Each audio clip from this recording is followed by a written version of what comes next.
The story begins in a certain town. The chosen ones receive a blessing from the gods known as the gift. Observing the people from the window, a young boy named Luke noticed that they were quite lively today. A man covered in dark clothing, Luke's father, responded that today was the day Luke would receive his gift.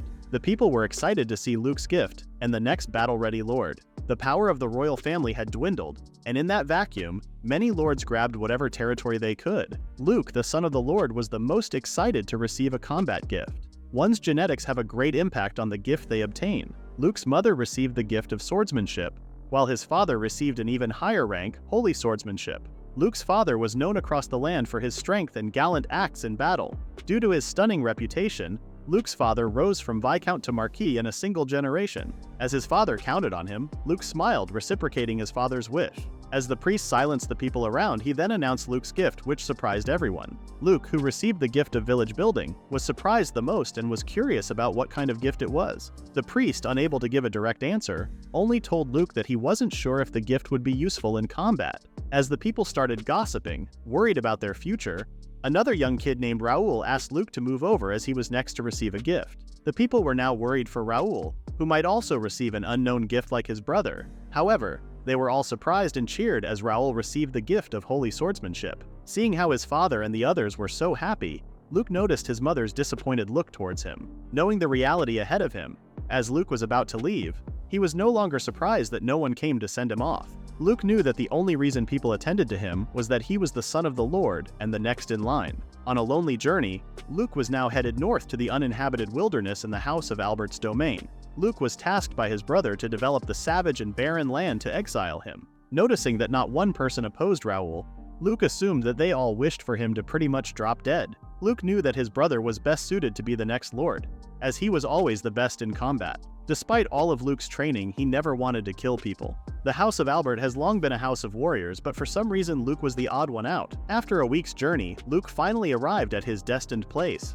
However, he did not expect it to be much worse. The area was surrounded by a vast forest in the north and a huge mountain range in the east. Luke had to be cautious as there were tons of creatures roaming around those areas. Wondering how he would handle all of the problems in front of him, Luke was surprised to see Melia behind him. As Melia tried encouraging Luke, she noticed that he was not that upset. Melia was amazed at how positive Luke was despite the dire situation they were in. When Luke saw the carriage leaving, he asked Melia if she really wanted to stay with him. Melia reminded Luke that when she became his private maid, she swore that no matter what, she would serve to the bitter end. Though they smiled for each other's appreciation, Melia had a different motive. Melia followed Luke since she was a raging Shota-loving fiend, and Luke was exactly her type. Melia made Luke realize that he only had two options. First was to try his best to make something out of the barren land. However, the food they brought could only last them a month, and there was no way to cultivate and harvest crops during that time. Hunting was an option for them, but it would be risky. The second option was running away with Melia and starting a new life in a new city. Luke knew that Melia was more keen to choose the latter option since it was the most realistic one. But ever since Luke received the gift of village building, he has not been able to use it. Not knowing what the power actually was, Luke felt like he can now put it to good use. When a notification window suddenly showed up in front of Luke, he had a surprised reaction which made Melia worry that her true feelings were showing. As Melia was near Luke's face, Luke asked her to step back. Luke noticed that the letters in the window were not of this world, but oddly he felt that they were familiar to him. Luke had memories of his past, though he does not remember what kind of person he was before. Those exact memories were the reason why Luke always felt a little different from everyone else in the world. Not sure what is being displayed on the screen, Luke decided to try making a village. All of a sudden, the ground surrounding Luke and Melia leveled out. Seeing the list of buildable facilities, Luke wondered if the facilities would just appear out of nowhere if he picked one. Realizing that they had to sleep somewhere, Luke decided to build a hut. After a hut suddenly showed up in front of them, Luke then knew that it was his gift. When Luke asked Melia if they should build another hut or a well, Melia immediately suggested building a well as she wanted to always spend the night with Luke, but she also gave good points on why they needed a well. Melia was amazed when Luke built a well out of nothing. Excited about what's next to be built, Melia suggested a field. All of a sudden, a window popped up in front of Melia, informing Luke that she can be added as a villager. After informing Melia of the window he was seeing, Melia smiled and asked Luke to make her his villager. Noticing that he receives a point a day for each villager, Melia hugged Luke as she wished for it to be the only two of them in the village. As night came, Luke remembered the feeling of hopelessness after receiving the gift of village building, but now he realized that he actually preferred the gift he received instead of the combat gift. Luke did not like war since it was all about taking land and killing each other. Luke made up his mind that he would use his power to cultivate the barren land and build his own village. As Luke closed his eyes thinking of amazing things he could build in the town, he felt a little discomfort as Melia kept sniffing his hair. A young lady named Selin told her father that she was leaving home. Seeing her father's confused look, Selin explained that she could not take it anymore, as it was her last straw. Selin understood the severity of the current times and that lords would marry off their kids for political convenience. However, she couldn't stand the thought of being married off to Raoul. As her father insisted that Raoul was Lord Albert's successor, Selin ran away, expressing her preference to marry someone else instead of Raoul. When the guards tried blocking her way, Selin immediately warned them that they would get hurt if they tried to stop her. The guards froze in fear as they could only let Selin walk away. In the barren land, Luke realized that he really needed to make a new hut since it was difficult for him to sleep with Melia. Luke was surprised when Melia had awoken exactly as he woke up. When Melia mentioned that it was her duty as a villager to wake up early for her master, Luke reminded her that she was now a villager, not a maid. However, even after explaining her role, Melia was still adamant about supporting and helping Luke however she could. Seeing Luke's face, Melia remembered the day she arrived at Lord Albert's castle. Melia was the second daughter of a low-ranking noble family. Since she would never receive the blessings any large donation would pay for, Melia had two options. She could either marry into another low-ranking noble family or become a maid for a high-ranking noble. Melia then became a maid for the Albert family, who at the time had been rapidly gaining land and power. But for someone like Melia who had no experience as a maid, she constantly struggled on the job. When Melia accidentally broke Madame Isabella's most cherished dish, Melia was surprised when Luke took the blame for her. After hearing Madame Isabella's sermon, Melia immediately cleaned the broken dish. As she watched Luke, she was surprised that he turned and told Melia that his mother won't get mad if it was him. At that moment, the 3-year-old Luke captured the 12-year-old heart of Melia. When Luke finally accumulated 20 points, he was excited as he could now make a field. Melia tried giving Luke a heads up that fieldwork was not easy.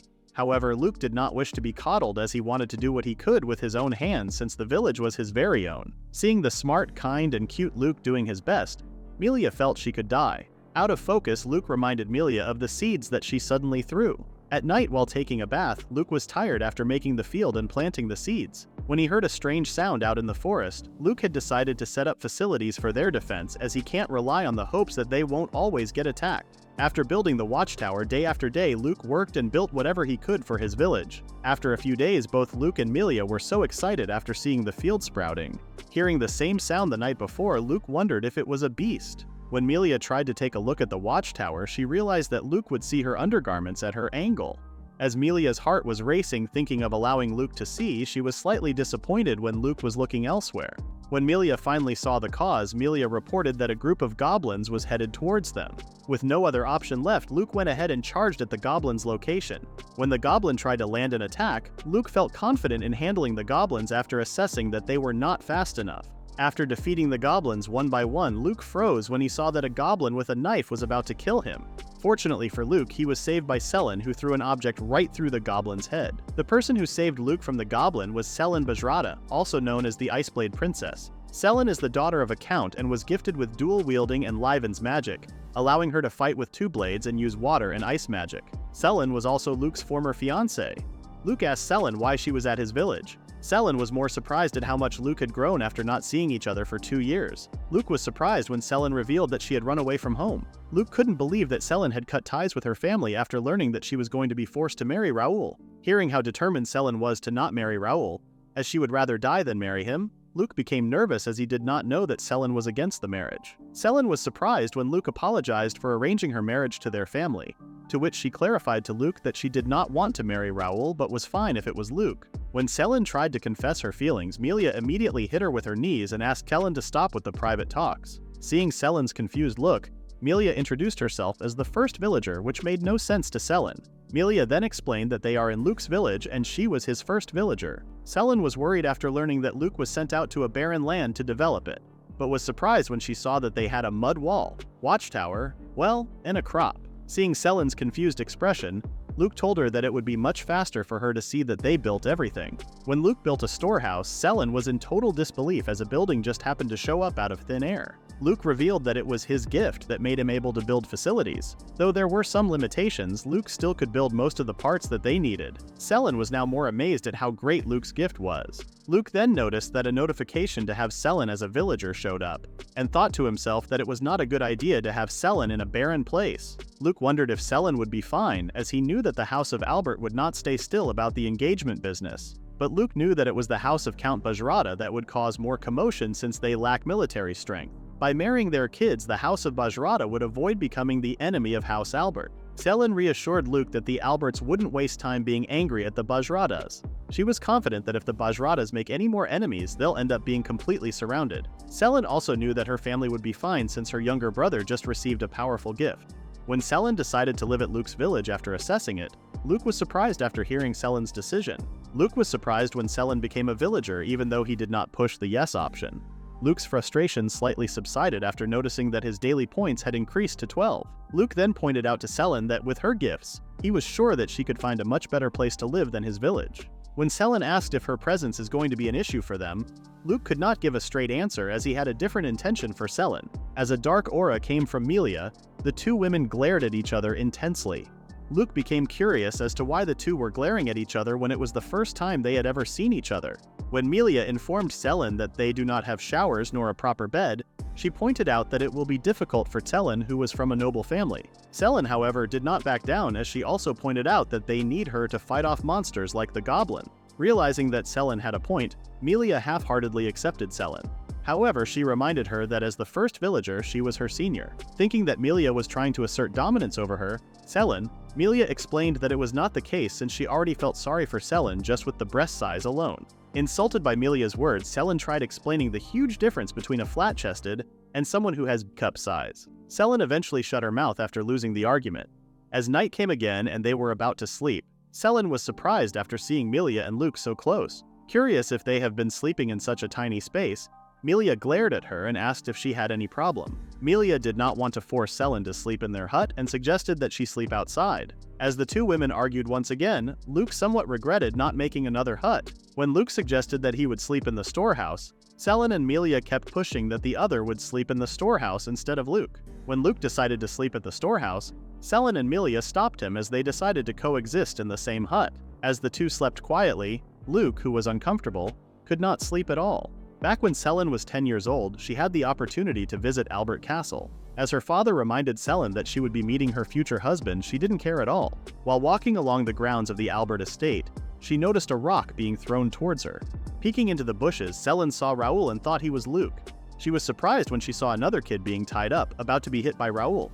As Raoul planned to target the kid's face, Selin immediately dashed towards them and asked what he was doing. She requested Raoul to stop, warning that he might endanger the kid's life if he hid in a dangerous spot. However, Raoul did not want to be stopped and threw the rock right at the kid. As the rock was about to hit the kid's face, Luke suddenly appeared between them and blocked the rock with his head. Selin was surprised and immediately tended to Luke's care as his head was bleeding. When Raoul saw Luke getting injured, he hastily ran away while telling Luke that he was not the target. Selin later found out about Raoul's identity as Luke's little brother. She also remembered the feeling of relief after learning that the kind-looking boy was Luke. A few years later, Selin and Luke met again.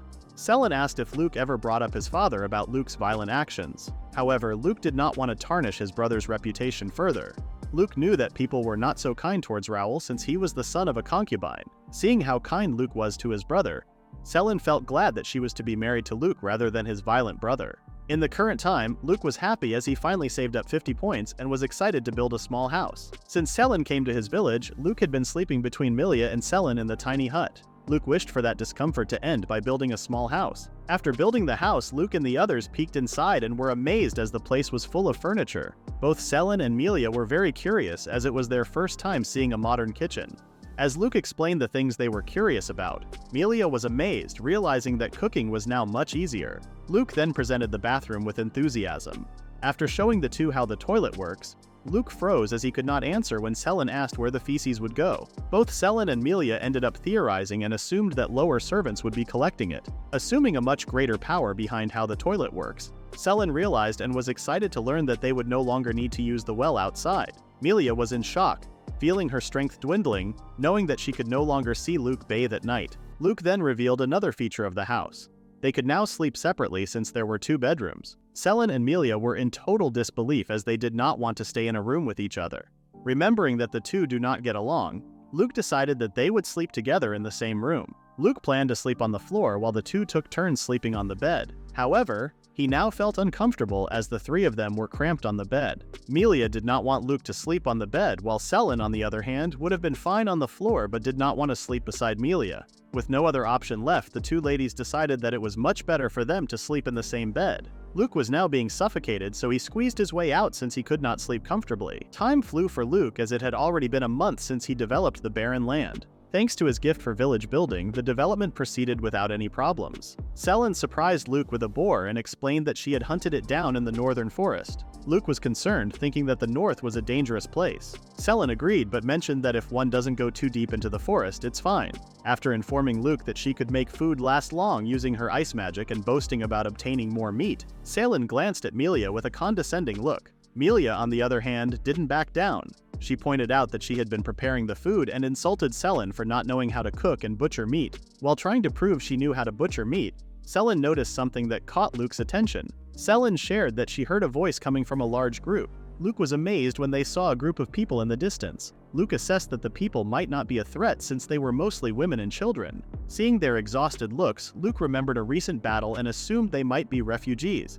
Knowing that other than his village, the area was a wasteland with no fresh water or food nearby, Luke, compassionate, couldn't ignore the worn-down refugees and welcomed them to his village. The frail man named Berlit was surprised to learn that Luke was the head of the village. He introduced himself as the leader of his group. Seeing they looked like they were about to faint, Luke offered them water from the well. The people were happy and grateful for Luke's kind action.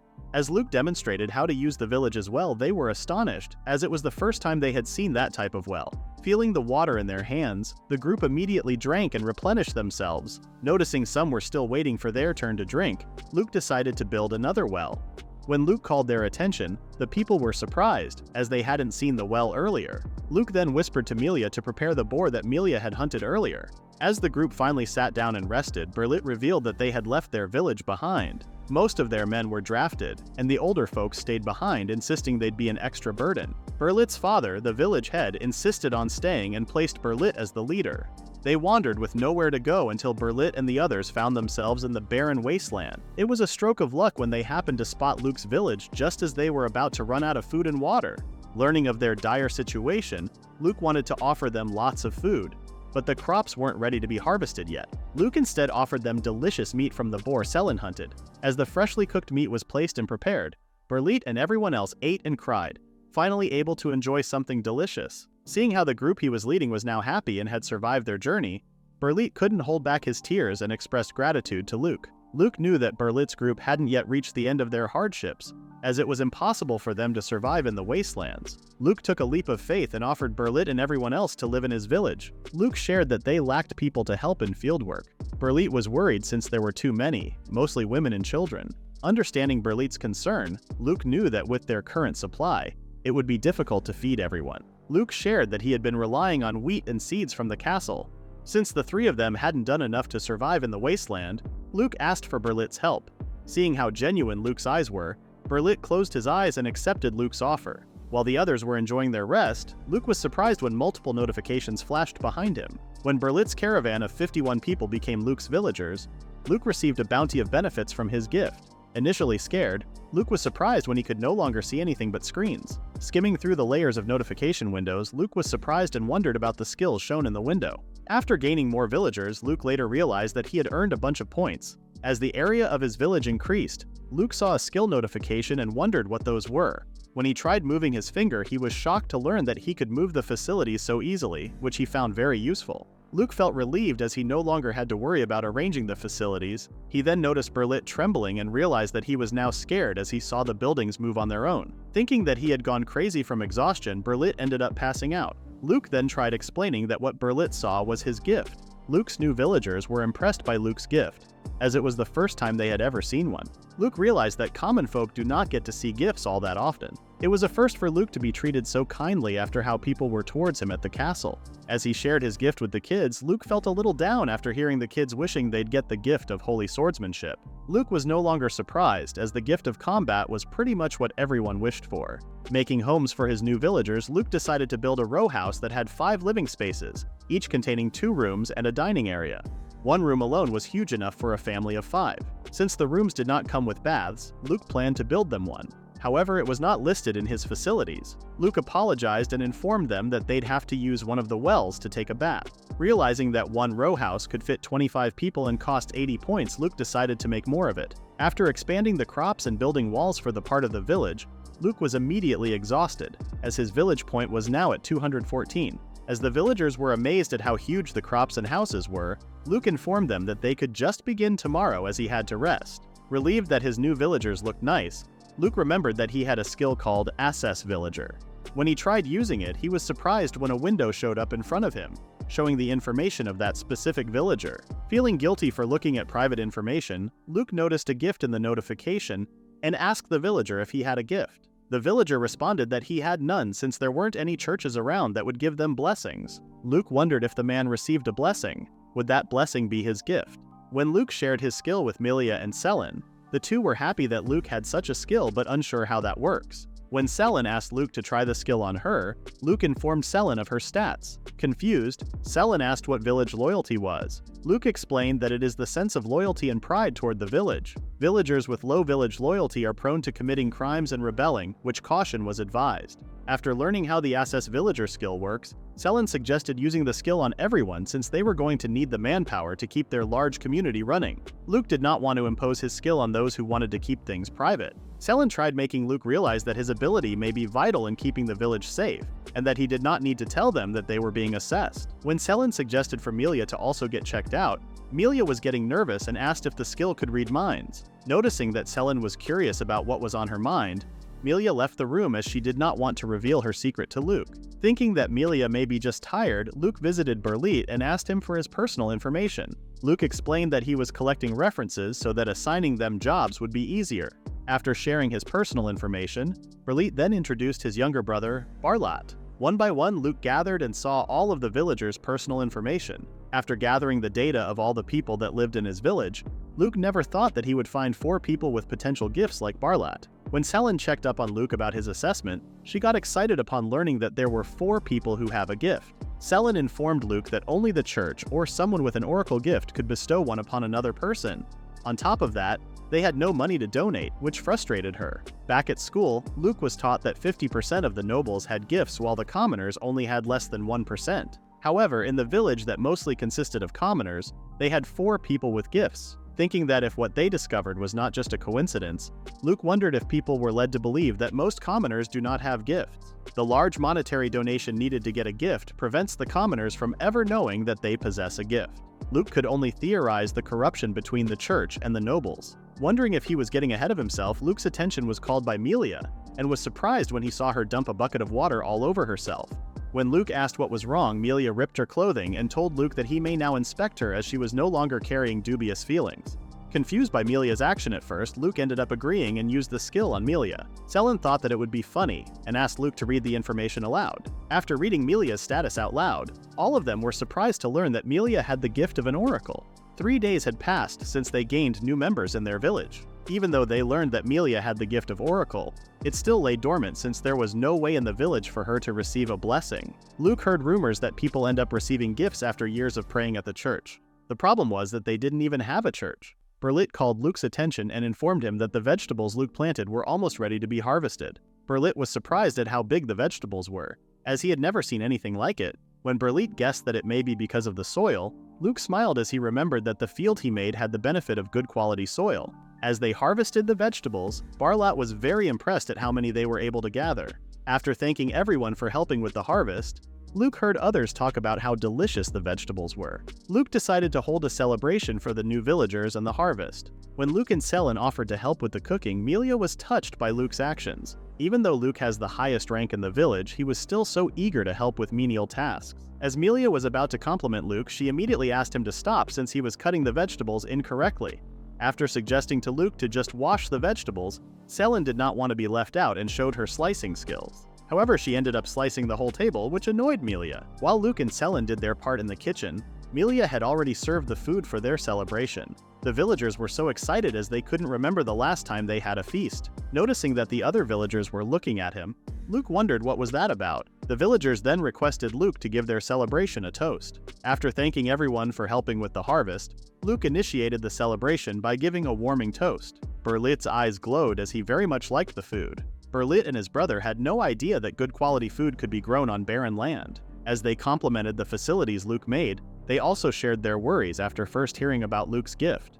Luke's attention was again called by the others as he was informed that a group of people was approaching the village. After seeing the refugees from the watchtower, Berlit immediately noticed a familiar face and called the man out. When Luke became curious about their identities, Berlit introduced them as citizens from another village with whom they often interacted. Noticing that they were all very worn down, Donga explained that there was no longer anything they could do other than leave the village. When Donga mentioned how impressed he was with Berlit for managing to resettle on a wasteland, Berlit corrected him and revealed that they just arrived a few days ago, introducing Luke as the village head. Donga was confused at first, but evidently shook Luke's hand and introduced himself as the refugees' leader. Seeing how tired Donga's people were, Luke told them that they can discuss details later after they enjoy themselves with the food and the party. Though others were shy to join them, Luke smiled as he insisted and told everyone that any friend of Berlit was also a friend of his. The day ended with everyone enjoying the celebration. Morning came and Luke was immediately greeted by his new villagers.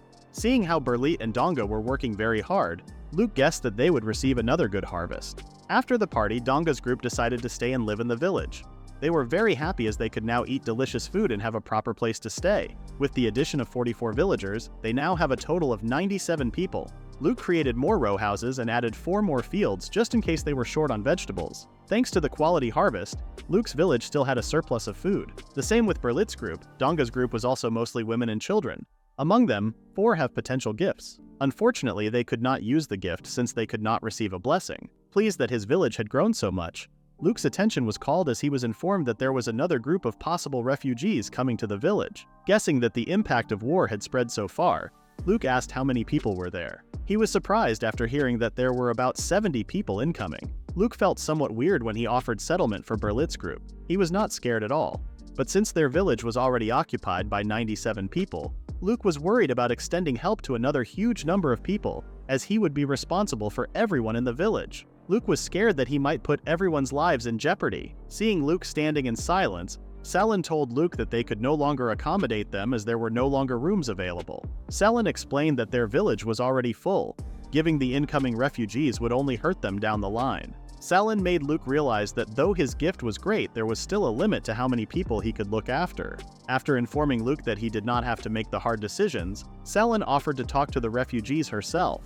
When Luke tried to stop Selin, he was told by Berlit and Donga that Selin was correct and to leave everything to them. Both Donga and Berlit ended up meeting with the refugees themselves. Melia comforted Luke as she reassured him that everything would be fine and that she would always be there to back him up. Seeing Selend and Melia start another argument, Luke realized Selin's point. However, Luke felt like he would regret it if he turned them away now. Luke promised to try his best to make sure his choices won't cause anyone trouble. Knowing that his choices would also affect the people under him, Luke asked for everyone to back him up in case things go bad. Hearing Luke's words as well as his resolve, Melia and the others were now even more impressed with Luke as they promised to help him. Luke ended up meeting with the refugees who were known as Leon's caravan that consisted of 76 people. As another influx of people pushed Luke's village over 100, their village level was now level 4. With the level up, Luke gained a bonus of 1,000 village points, more facilities, more village space, and a new skill called Facility Upgrade.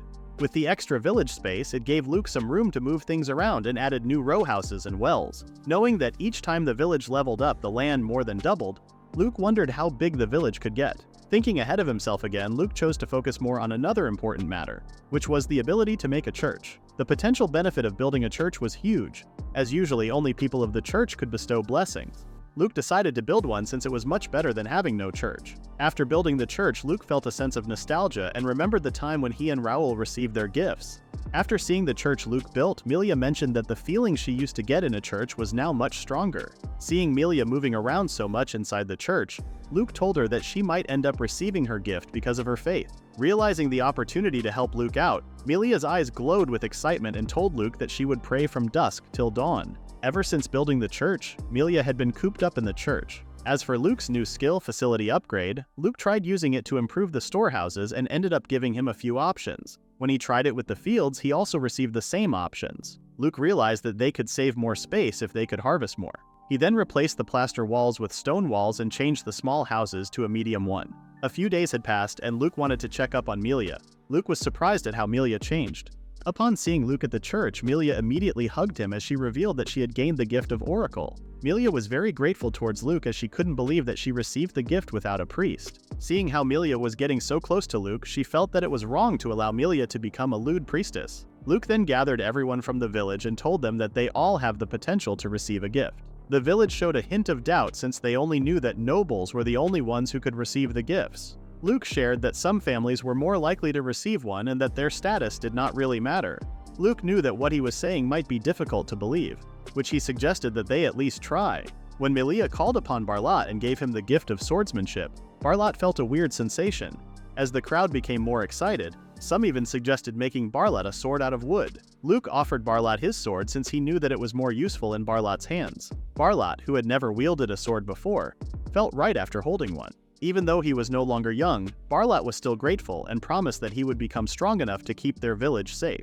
As everyone became excited, Melia gave those who had potential the gift that they were laying dormant within them. Some were a bit disappointed while others cheered since the village Noel, who was only 13 years old, received the gift of holy swordsmanship. Out of the many people they had in the village, only 17 had a potential gift. Since 4 of those were only children, Luke decided not to grant them a gift yet, as it would take a toll on their bodies while growing up. As Luke and Melia gave them the gifts, Luke hoped that their food supply and defense would give everyone peace of mind. Seeing Perun and Barlat spar, Berlit and Luke were very impressed since they were improving at a really fast rate. Berlit was jealous as he realized now that the power of the gift was special. Knowing the power that the gift holds, Luke finally understood why his father wanted them to obtain the holy swordsmanship so badly. Selen was impressed by her students and decided that the next time she went hunting, she would bring them along. Luke became jealous as well after learning that Selen had become a teacher, even though they were of the same age. The women of the village encouraged Luke and pointed out that his title as the village head was just as cool as the others. Luke felt a little conflicted after being bombarded with compliments. The ratio of women to men in their village was roughly 2 to 1.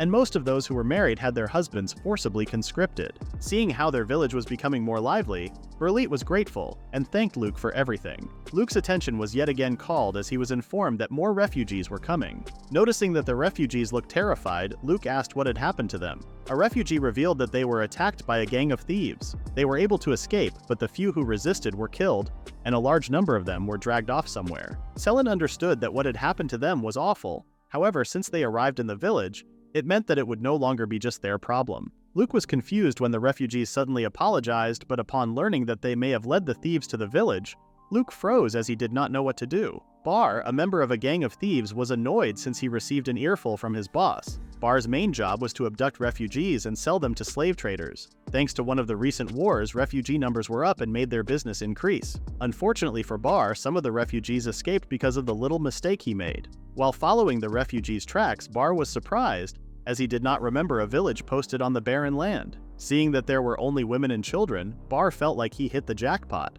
Bar was sure that the village was easy to take down since it was run by refugees. There was another reason why the gang was able to work fluidly, and that was all because of Bar's gift of telepathy. Bar then used his telepathy and called for a man named Satan. When Satan asked if Bar had found the escaped refugees, he shared that he did and revealed that he also found a village of refugees. As Bar glanced over the village, Luke felt something weird and was notified that an intruder was in their village. When Luke informed Selen that his ability alarmed him of an intruder, Selen became excited since Luke's new ability would be a big help in keeping their village safe. When Selen was informed of the intruder's location, she assumed that the gang was probably scouting the area since the village was new. Learning of their location, Selen noticed the chilling silence and realized that they were concealing their presence. When Selen asked Luke to stand back since they have no idea where their exact location was, She was a little dumbfounded as Luke pointed out the exact location. Surprised that his location was exposed, Bar tried escaping. However, when he noticed that only kids had spotted him, he tried attacking them. Unfortunately for Bar, he was immediately frozen by Selin. Bar only had been woken up by someone calling him out using his telepathy. As he was informed that the gang of thieves was about to head to the village, Bar became more confused with the place as it had a jail cell. When Selin asked Bar a question, Bar did not want to make more mistakes and lied to his colleagues that only children and women were at the village, which would be easy to take down. Out of nowhere, the old lady that Luke spoke to before asked them if she could handle Bar. After getting inside the cell, Selin warned the old lady not to get too close. After agreeing with Selin, the old lady asked Bar if he had a mother. When the old lady asked Bar to imagine her mother's face, Bar tried his best to hold his laughter and pretended to follow the old lady's request. When Selin warned the old lady not to be fooled by Bar's tears, they were surprised when the old lady suddenly killed Bar so hard in the groin. The old lady's demeanor changed as it was revealed that her name was Nima and her recommended job was a torturer. Nima then asked Bar to remember her mother's smile as she promised that once she was done with him, all Bar would ever think of was her mother's tear-stained face. As Nima's menacing laugh echoed throughout the jail cell, she suggested to Luke and Selin to prepare for battle while she continued to interrogate Bar. The gang of thieves that Bar was from finally arrived at Luke's village. A gang member sensed that something was off with Bar's responses as their conversation kept breaking off. Curious as to where Bar could be hiding, another member of the gang told him that Bar was just around slacking off. When the gang member suggested listening in on the village first before they started their raid, the gang boss told them that all they needed was brute force to make them yield and not overthink. Knowing that the village gate would not be enough to stop them, the gang boss charged right at the gate and destroyed it easily with one attack. As the boss instructed his men to follow him, Luke immediately sensed that the gang of thieves was already at the village. The thieves found it weird that no one was screaming even though they made so much noise. Thinking that Bar may have screwed up, all of them were surprised when they suddenly fell into a water moat. When they heard a cracking sound, the thieves later realized that the water was freezing. Seeing that they no longer could move, Luke and the others showed up as they couldn't believe they took everyone down without getting hurt. After giving her students the task of handling the thieves, Selin froze as she heard the gang boss's voice behind her. Fortunately for Selin, her reflexes were fast enough to block the gang boss's sneak attack. Underestimating Selin's prowess, the boss gang kept swinging his sword, making it difficult for Selin to fight back. Seeing the fight between Selin and the gang boss ensue, Luke noticed that the ice was melting and instructed the others to round up the thieves. Luke froze in fear as the thieves were already reaching out to his neck as all of the thieves had escaped from the water moat. As the thieves were about to reach Luke, Barlat was just in time to save and protect him from the thieves. While Luke was becoming dizzy from being held by Barlat, he noticed that his two villagers froze in fear. Luke realized that it was Perun and Lando's first real battle, and fighting the thieves would be their death. As the two froze in fear, they were then instructed to duck as Noel came right on time to save them. Satan was pleased after noticing that the villagers were now getting hysterical. Taking his eyes away from Barlat and Luke, Satan was knocked off by Luke's double kick. Luke then instructed everyone to push the thieves back into the moat since their bodies were still frozen. Luke's words increased the villagers' morale as they used every bit of strength they had to fight off and push the gang of thieves into the water moat. Perun and Lando, who were no longer afraid, focused themselves on pushing off the thieves. Seeing how the other gang members were being thrown into the water moat, Satan thought of it as crazy and couldn't believe what was happening. Satan realized that the two were novices, but they were now strong enough to push the experienced thieves. When Satan noticed his boss's weapon being dropped, he was shocked to find out that their boss was already so worn down. Selin revealed that she had cut and frozen the boss little by little until he finally could not move. Selin complimented the gang boss's strength. However, he was not smart enough to notice that he was slowly being injured. Unable to believe that they were defeated by the village, Satan could look down in defeat as they were all captured. The next day, after obtaining information from the thieves about the people they abducted, Luke and everyone else launched a rescue mission and saved them.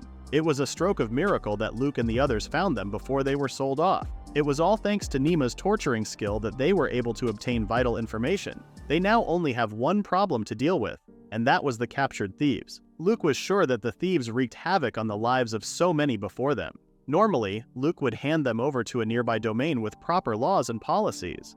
However, considering the time and the recent influx of refugees, Luke does not think that any domain has the wherewithal to accept the thieves. Wondering what his next move was, a notification suddenly showed up in front of Luke asking him if he wishes to turn the thieves into villagers. Knowing that the option would be too risky, Luke noticed that there was a rehab option. Luke then opened the notification and found after building a jail cell, Another perk showed up which could make criminals and miscreants reform. Villager was just a title Luke's gift can assign, and that doesn't mean that they would have to treat the thieves the same way. Luke planned to make the thieves as villagers, and then use the assess villager to check their loyalty on their reform status. Luke knew that if he kicked them out, the thieves would end up doing more damage to other people again. Wanting to know the others' opinions about his plan, the villagers were dissatisfied with the plan, as they could not forget how they were harmed, and the thought of being harmed by them. Berlit and Donga wanted to take things into consideration for the future crimes that may be committed in the village, planning to put the thieves in the rehabilitation center first and move forward after they got out. A villager was shivering knowing that he would not meet justice for his family that was killed. After their talk, a few people left the village. As the number of villagers went down, Luke noticed that once a villager with low loyalty was away for a certain amount of time, they would be automatically removed as villagers. Nima shared that even though she feels for those who've lost friends or family, it could not be helped if they do not align with the direction of the village. Nima pointed out that their village was peaceful and everyone was cooperative.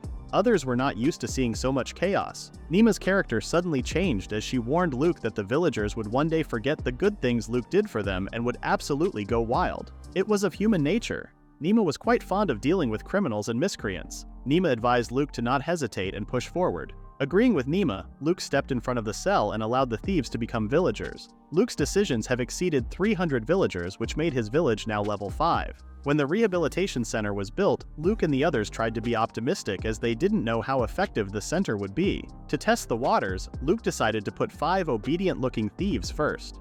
It was decided that Nima would be the one to look after those who were in the rehabilitation center. Luke only hoped that their plan would solve their thief problem. Seeing the thieves with their puppy dog eyes, Luke thought that they had already learned their lesson, but the second Luke saw their loyalty status, he immediately asked Nima to take them away.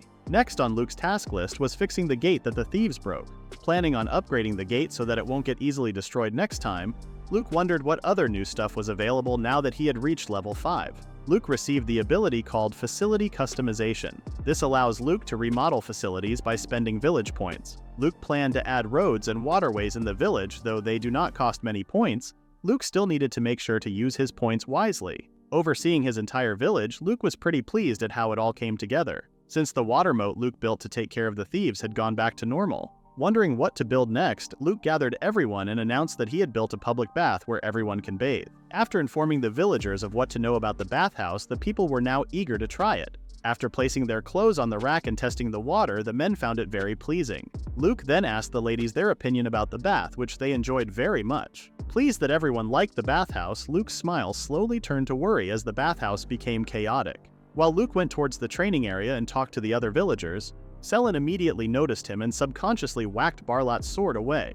While Selen asked about the status of the bathhouse, they suddenly heard a shout somewhere. Noticing that the sword was destroyed, Selen apologized as it was the last training sword they had. They then informed that they were only 2 of them who had real swords, and other than that, they pretty much do not have any weapons. They also tried bringing back some things they thought that were useful from their hunts, but there's not much they could find in the wasteland. The others tried to be very careful during training, but during actual combat they knew they couldn't be very careful. When they proposed the idea of going much further in their next hunt, Luke was worried and asked if they had weapons to protect them. While the others brainstormed how they would obtain weapons to protect themselves, Luke was a little disappointed since all he could build were just facilities. While Barlat lectured his colleagues, he noticed Luke's worried expression and reassured him that since they will be safe as they've been to the forest plenty of times. Barlat suggested that Luke use the gift for himself more since he had already given so much. Gort agreed with Barlat and advised Luke to be more bold and selfish for once. He then pointed out that as the head of the village, Luke should at least live in a bigger house as huge as the bathhouse he had built. Selen was very pleased with Gort's suggestion since she was also sleeping in that same house. Tior, Perun, and Lando called Gort's attention as steam was still coming off of them. The 3 then spread false stories of Luke and the accidental things he had noticed living with Melia and Selen. Annoyed at how the 3 accused Luke of being a pervert, Luke immediately used 50 of his village points and upgraded his home to a medium house. While Selen and Melia sobbed over the changes made in the house, Luke, on the other hand, was very pleased, finding the process convenient, as the upgraded version of his house was exactly what he had envisioned. Melia noticed Luke's bed was much larger and pointed out to him that it was fitting for the village head. She expressed her wish to sleep in the same bed with Luke, as she couldn't sleep well on a bed she wasn't used to. When Melia decided to sleep with Luke, Selen protested. Despite their protests, Luke decided to give the bigger bed to Selen and Melia, being content with just a single bed. After demonstrating his ability to adjust the size of the bed, Selin and Melia felt defeated and cried out. While observing the stone walls, Luke had a good idea to add stairs behind the stone wall to make it easier for them to defend. After adding 8 sets of stairs, Luke had another idea and opened up holes in the wall to create embrasures. When Luke tested it, he peeked out of the hole he had made and realized the wall was thicker than he thought. Luke understood that the only weapon they could use was a spear or something long. He was surprised to see Donga's face on the other side of the wall. Curious about the purpose of the space, Luke explained that they could strike back from the open space if they were ever under attack.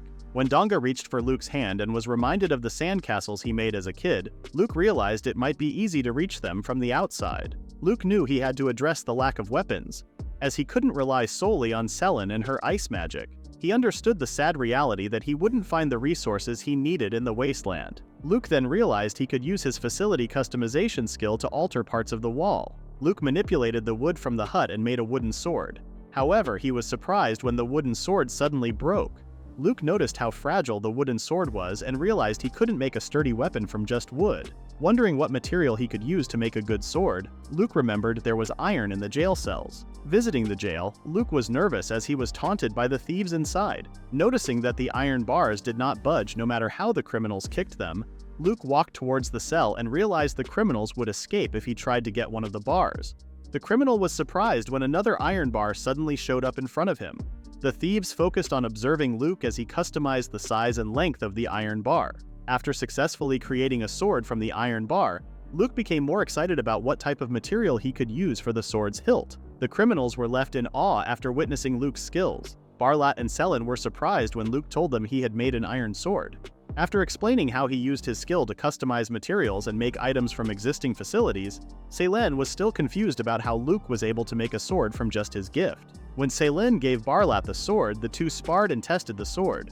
Selin complimented Luke's new creation, stating it was perfect, and immediately bragged about it to the others. When Nima met with Luke, she reported that the first batch of thieves had been successfully reformed and were ready to go. Luke's eyes glowed as he saw that the loyalty status of the 5 criminals' village was high.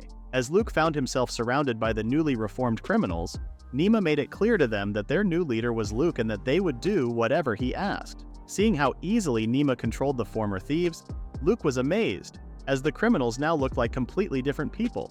Surprised at how obedient the former thieves were, Luke asked Nima what tactics she used to make the thieves become more compliant. Nima initially wanted to instill fear in the criminals' hearts. However, she noticed that as soon as they were placed in the rehabilitation center, they immediately became docile. Requesting more criminals with greater audacity, she left Luke surrounded by his new obedient villagers. Luke still had doubts about the reformed criminals, but he couldn't ignore the fact that their loyalty was high and that Nima personally vouched for them. Wondering if the former thieves had truly been rehabilitated, Luke glanced at Barlat and instructed the thieves to help Barlat out. Nima continued to rehabilitate the thieves, while the hunters kept an eye out for those who had left the facility. Even though they were still suspicious, they could not ignore the changes in their personalities. Seeing how excited Nima was with her work, Luke was pleased that everything had gone well. All of a sudden, Luke heard a voice out of nowhere.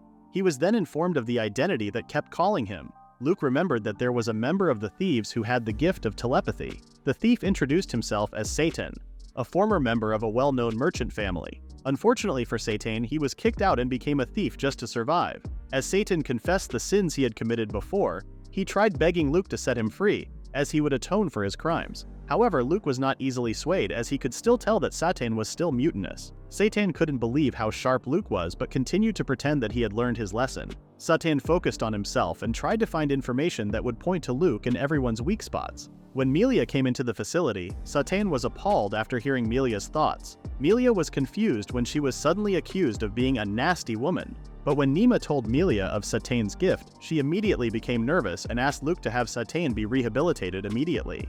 As Satan was being dragged by Nima into the rehabilitation center, Melia flinched when Luke suddenly asked her what she was thinking about.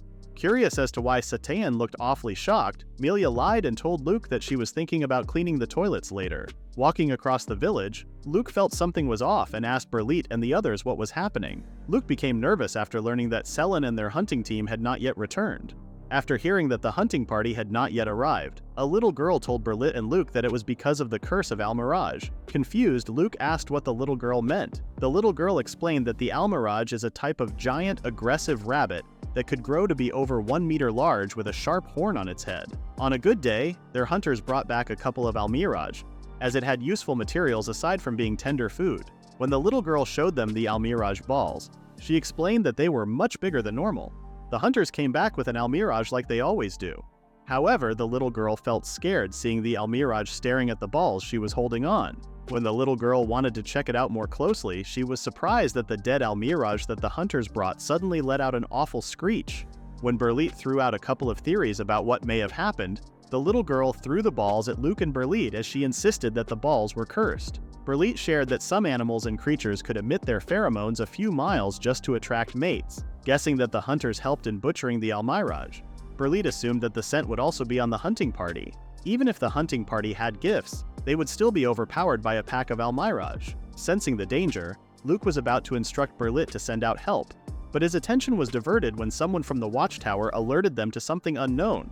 When Luke and Berlit ran up towards the walls, they realized that it wasn't just the hunters who were in danger. They might be as well. Curious as to what the mysterious thing was, the little girl wanted to hand out the balls as some sort of offering. Realizing that he was the only skilled fighter currently available, Luke instructed Berlit to get everyone to safety as he would buy them some time. While others suggested using the thieves for protection, Selin heard the commotion and asked everyone what was happening.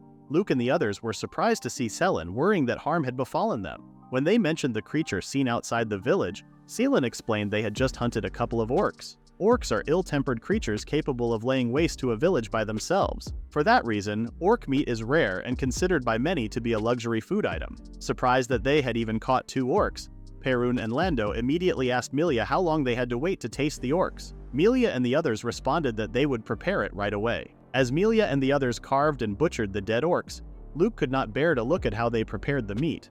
Impressed at how skilled their work was, it felt like being on a battlefield. After the food was finally cooked and prepared, Perrin and the others were surprised at how appetizing the orc meat looked. When they finally tasted the orc meat, they couldn't help but roll on the floor as it was so delicious. When Perrin and Lando fed Luke with the cooked orc meat, he was surprised since it was so savory and chewy. Salin explained that the reason why the orc meat was delicious was because it was still fresh. Orcs are only found deep in the woods or remote regions. The meat is then cut into manageable pieces and transported on a horse-drawn carriage. The journey takes a few days, and by the time they eat it, all that travel time affects the flavor of the meat. Sadly, Kellen's explanation was ignored as everyone was already busy eating the orc meat. Noticing the little girl's disappointed look, Luke asked Berlit what was wrong. The little girl was disappointed that the curse of the balls was not correct. After hearing the little girl, Milia offered the little girl the orcish ball broil. Luke was surprised and ended up spitting out his food. When Luke asked Milia why she served that food to the little girl, Milia explained that the food is good for stamina and has a chock full of nutrients. Berlit shared that he had one before with a bull or a horse, but was surprised at how someone was able to make that type of food using an orc.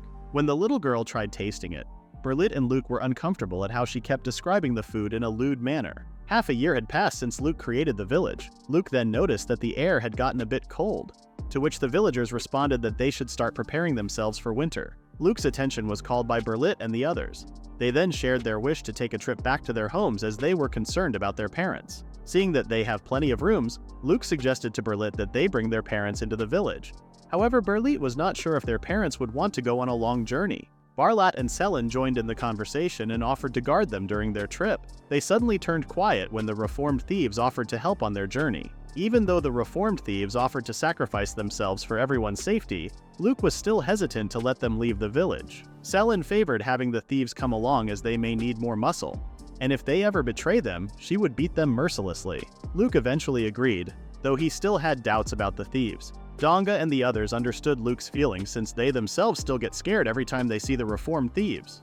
A few days had passed since the others left for their journey. Luke had an idea. After repositioning the fields and adding some row houses, he finally created living space for the reformed thieves. To help everyone feel more at ease, Luke thought they could assist with the fields and defend the village. When the reformed thieves saw their new home, they were very grateful for how considerate Luke was. As Satan promised to handle any danger for the village, he gained a good reputation with his telepathy. Tior, impressed by Satan's gift, asked him why he became a thief. Luke also remembered that Satan had told him before that he was forced out of a merchant family. Satan shared that others didn't think his gift was handy but rather deemed it troublesome, as he would be able to hear everyone's thoughts. When the priest gave Satan his gift, he immediately became nervous. worried that his thoughts could be heard. For Satan, hearing everyone's thoughts was hell. He found that the priest, who was supposed to be a beacon of ethics and virtue, was secretly beating his wife every night. There was also a girl who everyone thought was a saint but was in fact preying on the needy. Satan was surprised after hearing his parents' worries and that they were planning to get rid of him.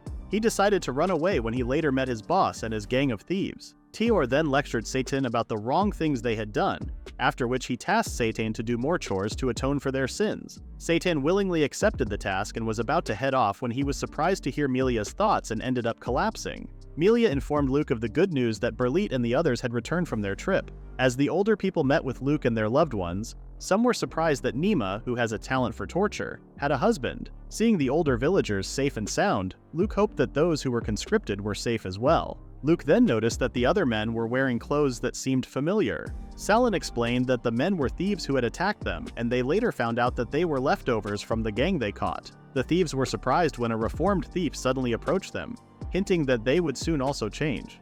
At the same time, a few miles away, two men were walking in the wastelands, hoping to find a Lord's son in the wilderness. The two men were father and son who had accepted the task of finding the son of a lord, as they could no longer survive in their village. As they were walking, the father became enraged as he kept sharing his regrets of not being born into a wealthier family. The son then noticed something in the far distance, which made the father even angrier for thinking that his son was trying to change the topic.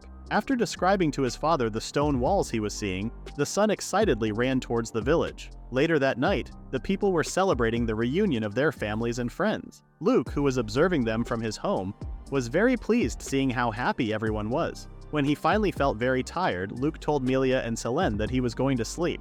As Luke was sleeping peacefully, Selen and Melia suddenly appeared and squeezed their way into Luke's bed. Though the two slept peacefully, Luke, on the other hand, was becoming uncomfortable. Luke was surprised when he suddenly received a telepathic report from Satan, informing him of two men approaching the village. Luke then met with the two men, and they introduced themselves as Mac, the chief of the village named Mao, and his son Manta.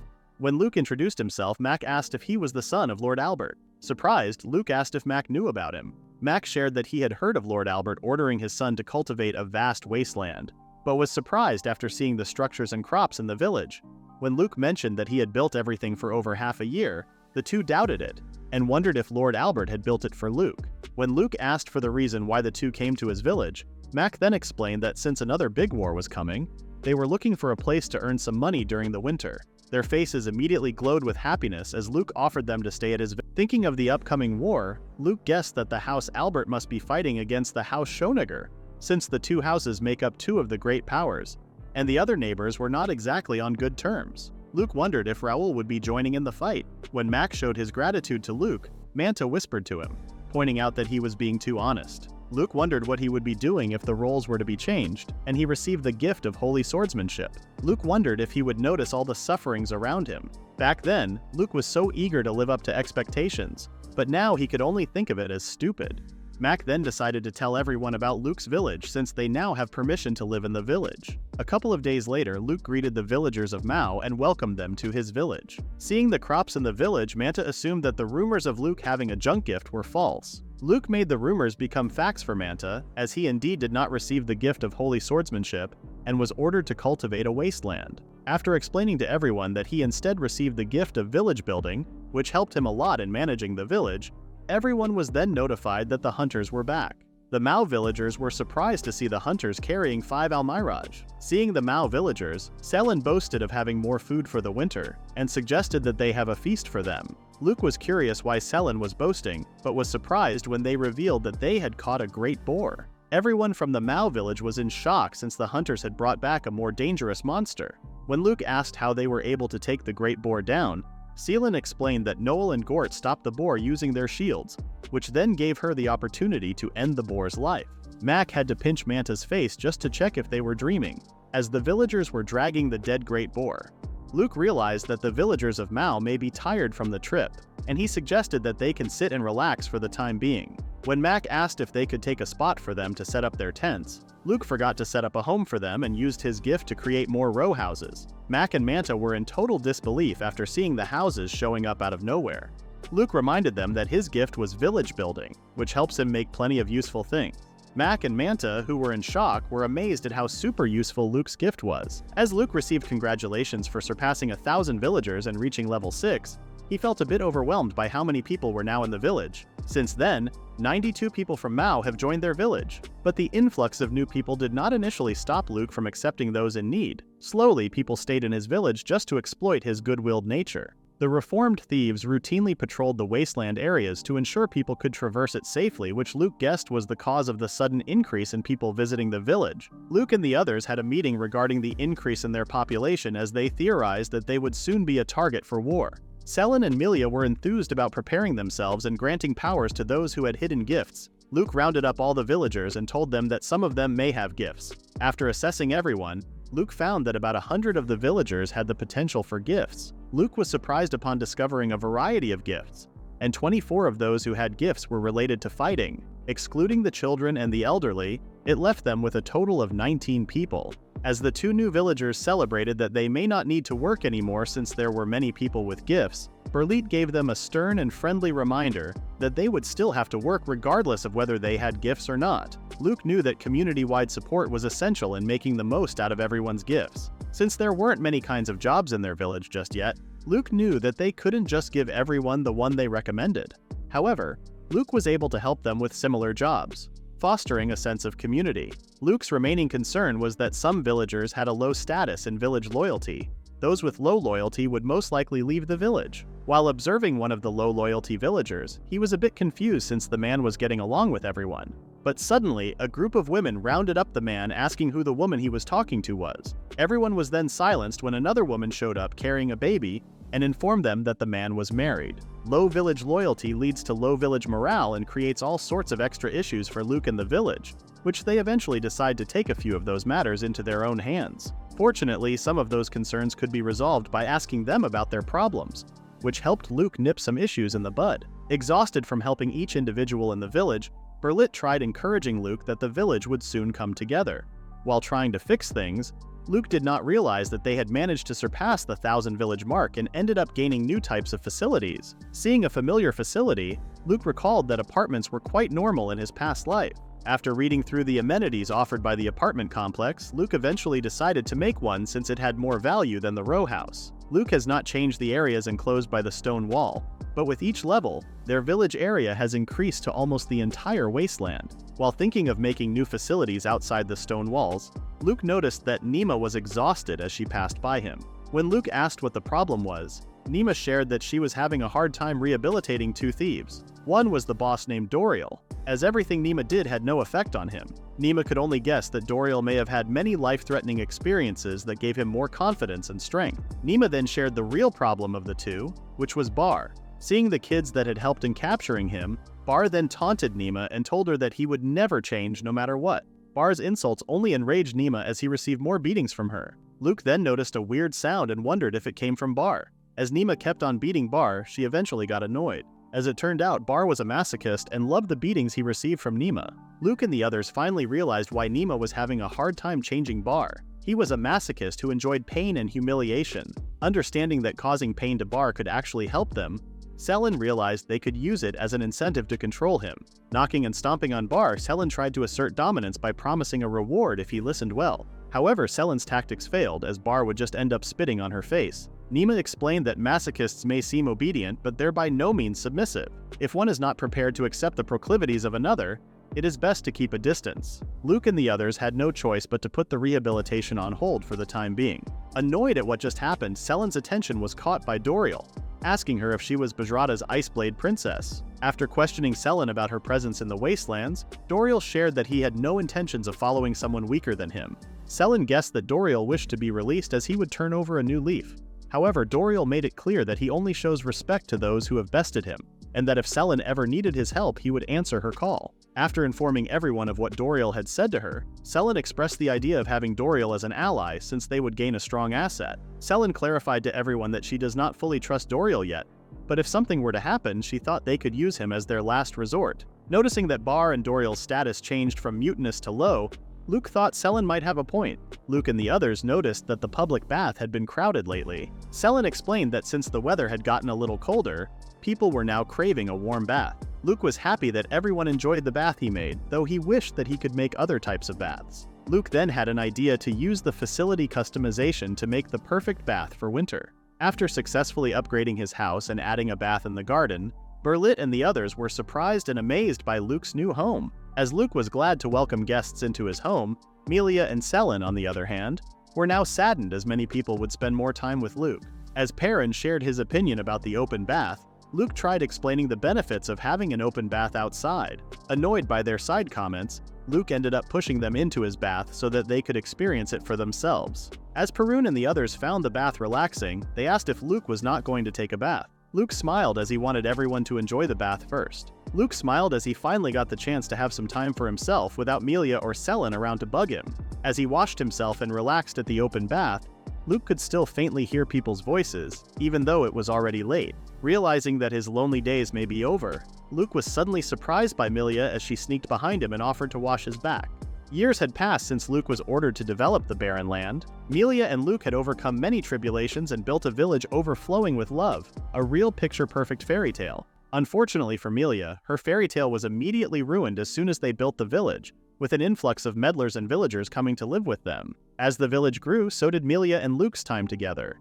Melia felt that something must be done, as she no longer knew her purpose if she left Luke alone. To fill the lonely void in his heart, Melia was willing to offer her touch. Salivating behind Luke, Melia told herself that she was not doing it for her self-satisfaction but for Luke's sake. Selin immediately karate-chopped Melia's arm as she noticed that Melia was sneaking up behind Luke. As the two grabbed each other's faces and arms, they ended up arguing and making a scene in the bath. Luke wanted to peacefully stop the two, but they ignored him. Having had enough of Melia and Selin, Luke became mad and warned them that there would be no fooling around in the bath. Shocked by Luke's anger, the two evidently knelt, feeling remorse. In the northern region of the Albert domain, Governor Dantho received a report that people from another village had completely vanished. Governor Dantho was surprised that villagers had vanished again. He expected that a few would leave because of the new tax increase, but did not expect a whole village. The governor was curious if the villagers knew the hardships that awaited them outside of their region. The governor was then informed that the men who investigated the missing villagers heard a bizarre rumor. Governor Dantho became curious and asked what rumor it was. The knight mentioned that there was talk of a new village in the northern reaches that promises people safety, comfort, and even plenty of food to eat. Hearing the rumor, Governor Dantho thought of it as an obvious trap as he remembered the area not being in conditions to be livable. Concerned that many people would attempt to journey to the said village, Governor Dantho gave an order to investigate the area, and if needed, he would personally go along with the investigation. Surprised that the governor himself would come along, Governor Dantho explained that it was a point of concern for him since the rumored area was the place where Lord Albert ordered his son, Master Luke, to develop. While having some snacks, Luke received a telepathic report that a suspicious group was observing them. Wondering if it were more immigrants, Satan mentioned that the group seemed more like scouts since they're awfully calm. Selin noticed Luke's worried look, which prompted her to ask what was wrong. Luke announced that a suspicious group was spying on the village, which alarmed the villagers if the group that was spying on them were foes. Knowing how strong the villagers had become, Luke asked them not to let the spies start a fight with them so easily. Selin agreed with Luke as she gained strength from Luke's words. A few days later, Governor Dantho, along with his guard, was in total shock after seeing stone walls out in the wasteland. The governor thought that it would be just a small village, but after seeing it personally, he pretty much could call the village a city. When one of the reformed thieves asked Governor Dantho what they were doing in their village, Governor Dantho introduced himself as the governor of Northie in the northern region, and wished to speak with their village head. After opening the gates, Governor Dantho immediately assumed that it was some sort of trap. The governor's knight reassured him that he would be safe as his elite force was by his side. After entering the village, Governor Dantho was surprised to see vast crops behind the walls. The governor was even more surprised after seeing wheat as he had never seen one grow at that time of year. Noticing the two-tiered stone walls, the governor knows that the village would need a substantial amount of capital and labor to build everything. The governor also noticed how healthy the villagers were, which he finally accepted that the village indeed was a paradise. When Governor Dantho was greeted by Luke as he introduced himself as the head of the village, he immediately recognized Luke, the son of Lord Albert, even though he had only met him once long ago. As Governor Dantho introduced himself, his voice was overshadowed by his knight, as he was surprised to see a great boar behind Luke. The elite force of Governor Dantho wondered if the bones of the great boar were just picked up somewhere. However, their curiosity was immediately answered as a villager said out loud that the great boar they hunted was delicious. Perun and the others couldn't help but reminisce about how tasty the great boar was, while Berlit thought that the bones were doing more harm than good to Luke's overall presence. As Luke remembered, there were more than 20 governors in the Albert domain. Land taken through war was usually put under the governance of those most loyal to the Alberts. However, if the existing governor bends the knee and pledges their loyalty to the domain, they are, in some cases, allowed to continue serving. When Governor Dantho apologized for greeting Luke quite late, Luke guessed that Governor Dantho didn't even know that Luke had been banished. Since Governor Dantho's region was close by, Luke suspected that they would be interacting with the governor a lot in the foreseeable future. Luke wanted to make sure they stay on friendly terms, so he prepared a welcoming feast in honor of the people of Northy. Walking through the village, Governor Dantho became curious about the structures, to which Luke explained the housing complex where their villagers live. The governor noticed that even though they have a large population, no trace of human waste is seen. Luke mentioned that they do their best to keep things clean and hygienic. When the governor asked about another unique structure, Luke explained that it was the public bath. Luke shared that each home had its own bath, but the villagers seemed to enjoy taking a dip in their spacious public bath. Governor Dantho's curiosity had reached its limits and asked Luke how he was able to make so much progress on the wastelands in such a short period. Luke shared with the governor that he had built everything with his village gift. After explaining to the governor Luke's gift and what had happened, Governor Dantho realized why Luke was sent out to the wastelands. Luke revealed to the governor that he only became aware of his ability after he was sent to the wastelands. Even Lord Albert doesn't know about Luke's gift's true powers. Luke knew that if the governor would tell his father about the village, it would cause an uproar. Understanding behind Luke's words, Governor Dantho accepted his explanation. Governor Dantho and his elite force were then served with plenty of vegetables and meat. Some were even surprised that the meat they were eating came from an orc. Melia then introduced Perun and the others for their entertainment as they would portray their swordsmanship. Luke and the governor were surprised as Perun and Barlat were really fighting each other seriously. Luke didn't want to bring up anything related to the church, but that option was no longer possible since the villagers had displayed their magical gifts. After being shocked at what they witnessed, Luke guided the governor to the place where he can temporarily stay. When Governor Dantho asked for his knight's opinion of the village, the knight found everything as an understatement and apologized to the governor. Seeing the governor's confused look, the knight explained that he had promised that they would protect him. However, after witnessing the talents the villagers had, the knight doubted that the elite forces could take everyone on. The governor did not expect that the village would have so many gift wielders. Seeing the church outside, Governor Dantho wondered where Luke found the priest. Knowing what the church claims the gifts were, Governor Dantho knows that if the church knew about the village, then they would likely take action. When the knight asked the governor how he would explain the village to the lord of the domain, the knight was surprised when the governor responded that he just wouldn't. The governor knew that the moment he would report it to the lord, Raoul would hear the situation first. Seeing the village as a threat to his position, Governor Dantho also knew that Raoul would not hesitate to destroy the village. The knight reminded the governor that if someone found out he was keeping the secret, he would most likely lose his life. Governor Dantho has always done what he was told, turning a blind eye to the suffering of his people and enforcing strict taxes which he threatened them with violence. As Governor Dantho shared how he would put his faith in the brighter future displayed in the village, none of them knew that Satane was listening to their conversation and telepathically reported it to Luke. Selin felt relieved after hearing the report, as she was ready to take matters into her own hands if the conversation suddenly changed for the worst. As morning arrived, Luke greeted Governor Dantho and asked if he had slept well. Governor Dantho responded that he had slept well.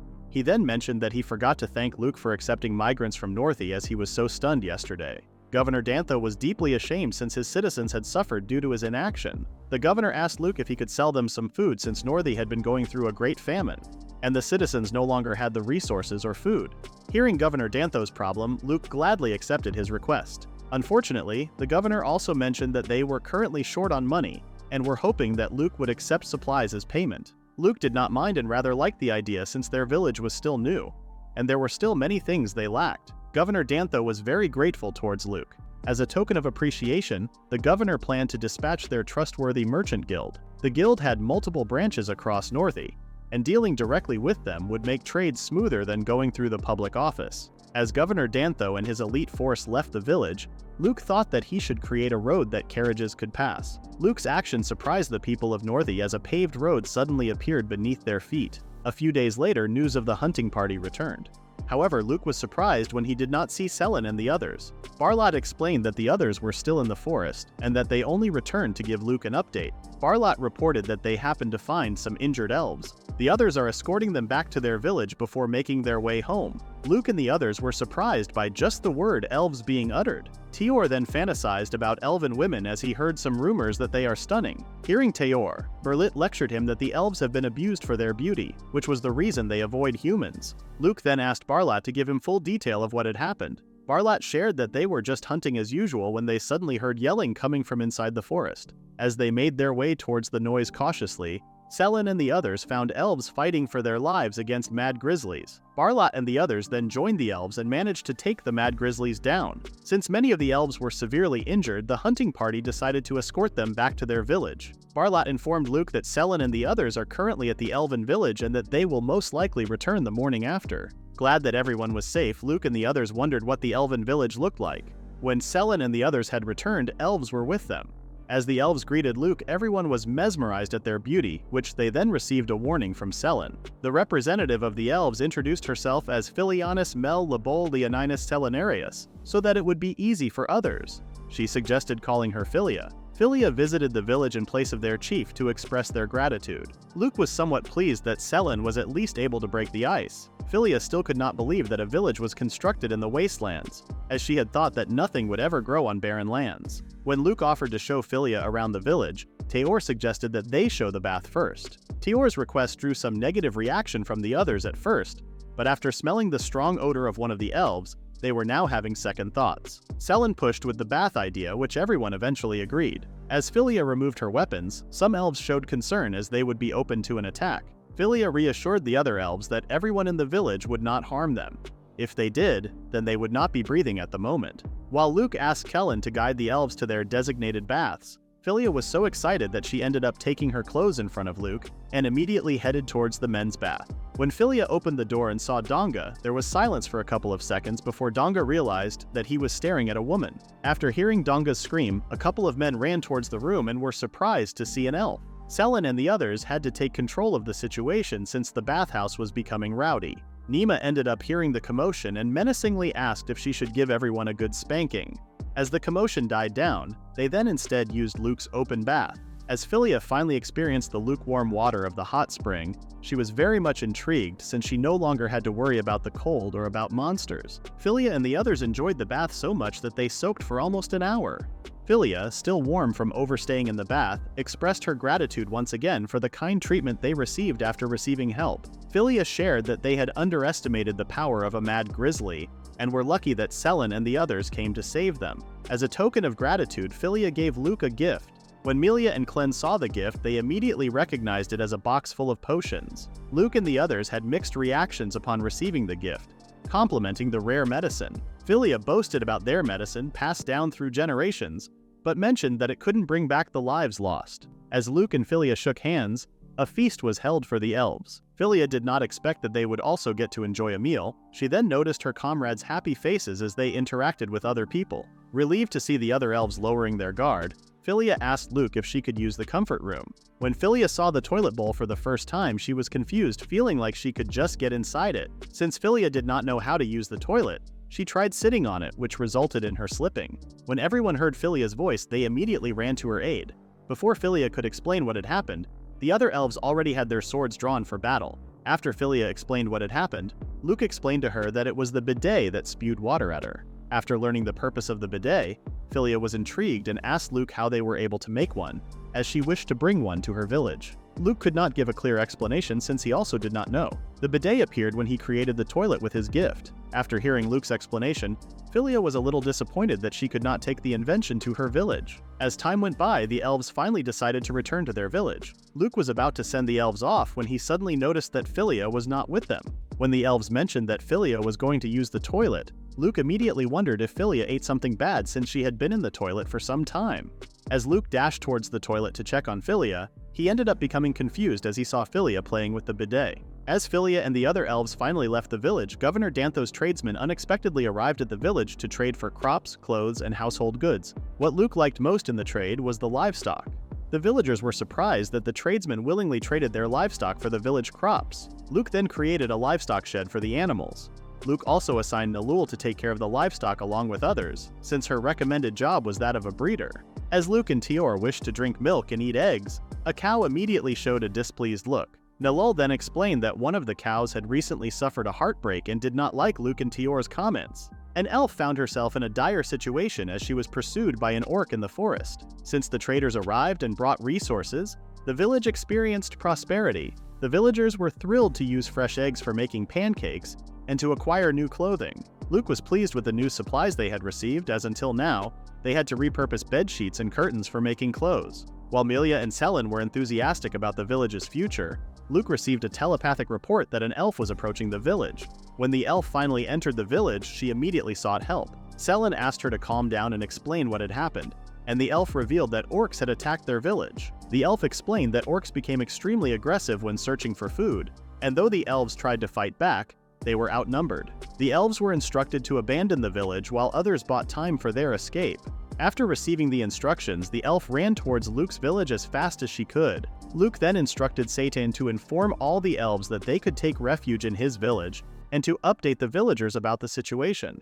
Surprised by Luke's prompt response, the elf expressed her gratitude. After Luke's level of goodwill increased, the size of his territory also expanded. Luke planned to use his abilities to save the elves, but he was concerned about not knowing Philia and the others' whereabouts. Luke only hoped they were within the territory. As an orc was about to grab Philia, it was suddenly knocked away by a stone wall. Philia then heard Luke's voice and was told that they would be fighting with them. While Luke and the others guided the elves back to the village, Luke asked Philia to seek refuge as well. Apologizing for needing more help from Luke, Philia, Selen, and the others busied themselves preparing for the orcs. Luke and Selen's attention shifted to the watchtower as the villager posted there was surprised to see at least 30 orcs. With no other options, Selen and the others did everything they could to protect the village. Luke then instructed Philia to lead the orcs back to the village. Philia agreed but wondered if Luke and the others would be safe. As the walls created a path for Philia, it also became narrower. Seeing Luke at the end of the walls, Philia thought that Luke's plan was to fight the orcs one at a time. However, the moment Philia passed the walls using his customization ability, Luke squashed the orcs between the two walls. While the villagers were excited after successfully defeating the orcs, Philia was still in shock about what had happened. Amazed by Luke's abilities, Philia could only laugh. However, danger still loomed over the forest. Luke had finally defeated the remaining orcs and informed Philia that they were now safe. While tending to the wounds of those who were injured, Luke asked Philia if the orcs had always been aggressive around that specific season every year. Philia shared that they aren't hunted by orcs as they don't suit their tastes, but due to increases in their population, orcs have become less selective. After learning new information from Philia, Luke planned to take extra precautions when going hunting for the time being. Philia told Luke that the village might be in danger, since there were already so many gathered outside the village. Selen encouraged Philia that even though it was important to be wary of the situation, they also do not need to be so gloomy. Hearing Selen boast about her strength, Philia regained her courage, assuming that even if they get attacked by the Orc King, they would be just fine. Suddenly, a loud roar echoed throughout the wasteland. Curious about what creature may have produced that sound, Luke and the others were surprised when they saw a huge orc charging towards the village. While Selen and Philia were regretting what they had said about the Orc King, Luke immediately started planning on stopping the Orc King. However, the Orc King was so fast that when Luke tried to build a wall, it was easily destroyed. Luke was now wondering what he should do next since he used up most of his points from defeating the orcs earlier. As Luke had used up his remaining points, he could only close his eyes and wait for his impending end. Luke then heard a loud sound and was surprised to see Gort and Noel taking on the Orc King. Luke couldn't believe that Gort and Noel, who have gifts, were struggling against the Orc King. As the village was on the verge of being destroyed by the Orc King, Luke asked Satan for a favor. The combined forces of the elves and the villagers were still not enough to even damage the Orc King. Even with Selen's attacks, the Orc King still did not take serious damage due to its tough muscles. Perun and Lando tried sneaking an attack but were just swatted by the Orc King. Barlat had to step in just to save Lando. However, because of the Orc King's strength, Barlat could only evade the attacks.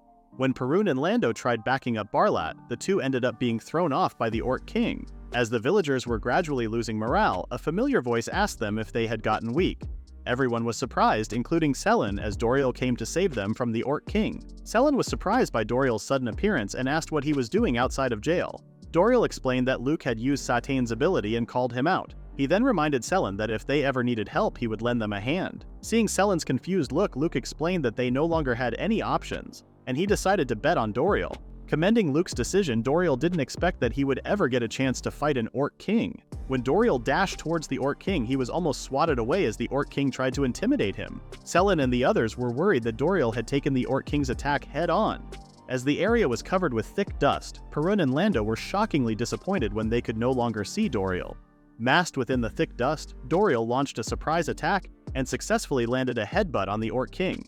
Everyone was surprised as it was the first time they saw the Orc King stumble. Seeing the opportunity, Selen instructed everyone to immediately attack the Orc King while it was still regaining its senses. Though the others still couldn't believe that they were being saved by Doriel, they were somewhat grateful that Doriel had created an opportunity for them to attack. Everyone then took turns entrapping the Orc King and damaging it with a spear and sword. When Barlat landed another attack, Selen saw an opening and used her ice magic to slow down the Orc King's movement. When the Orc King was finally getting tired, Luke coincidentally received his daily additional points. After asking everyone to step away from the Orc King, Luke immediately used his points and created a cage using the stone walls, trapping the Orc King inside. Lando celebrated too early as he was surprised that the Orc King could still create powerful attacks inside the stone cage. Luke knew that trapping the Orc King wouldn't be enough, so using the facility upgrade to increase the strength of the walls, Luke planned to build a new facility on top of the stone cage, and then remove the ceiling. When Luke executed his plan perfectly, he then called the move Facility Crush. Noticing that the orc had become quiet, Selen confirmed the Orc King's death after double-checking its body. The villagers celebrated as Luke and the others successfully defended the village against a strong monster.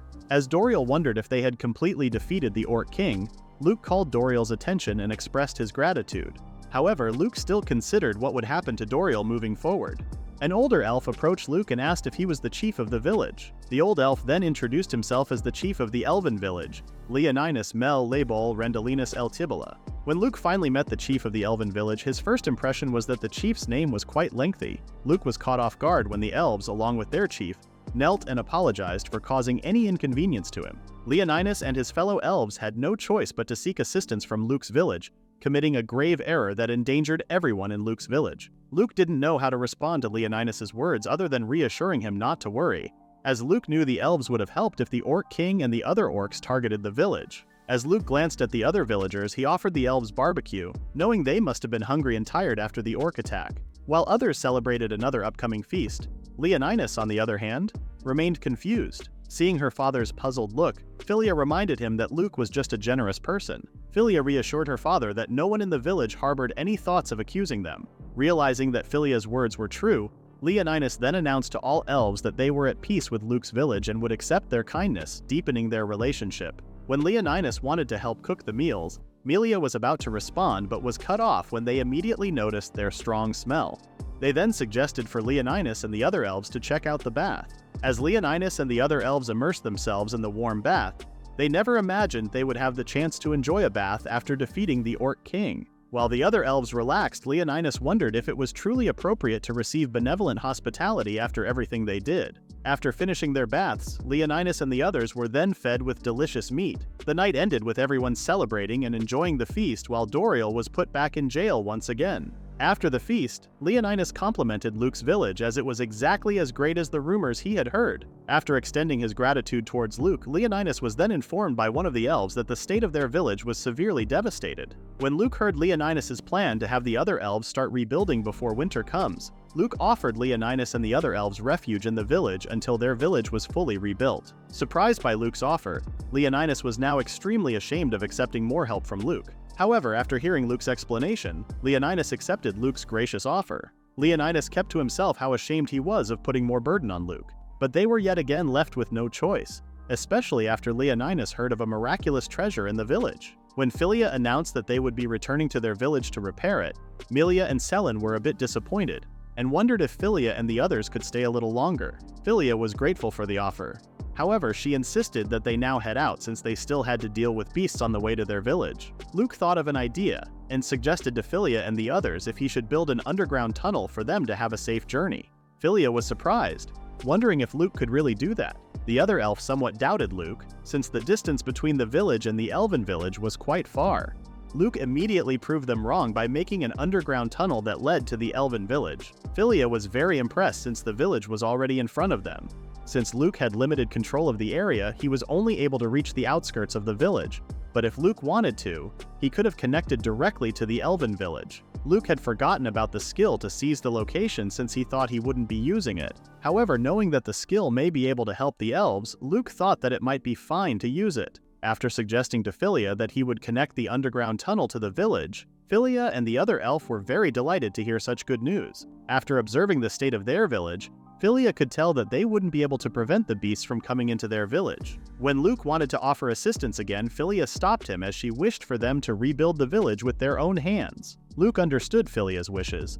Luke had grown so accustomed to his gift's convenience that he had failed to consider that others might prefer different methods. While thinking if his own villagers feel the same way, Philia and the other help, on the other hand, were relieved that Luke had finally stopped, as they wished to live in his village quite a bit longer. At the same time in the village, Melia gathered the people who had received gifts. Melia then announced that Luke was the chosen one, sent by the gods to save the world. As they had yet to see Luke's full potential, Melia promised them that they would soon see it. The people that were gathered were slowly being manipulated by Melia. Now with a deranged look, Melia asked for everyone to devote their bodies to work for Luke, and the village would flourish. Everyone in the village shouted Luke's name repeatedly as they cheered for him. At Marquis Albert's territory, a group of people found themselves confined inside a cage. Raoul's retainer asked him if he was ready. After Raoul responded, he stepped outside, only to be ridiculed by the people inside the cage for his youth. These individuals were criminals, wondering if Raoul was the one they would be fighting. The guards informed them that they could use any means to win. Some of the criminals, unfamiliar with Raoul, wondered what he had done to end up fighting them. As the fight began, it turned silent immediately as everyone saw how Raoul single-handedly killed every criminal attempting to attack him.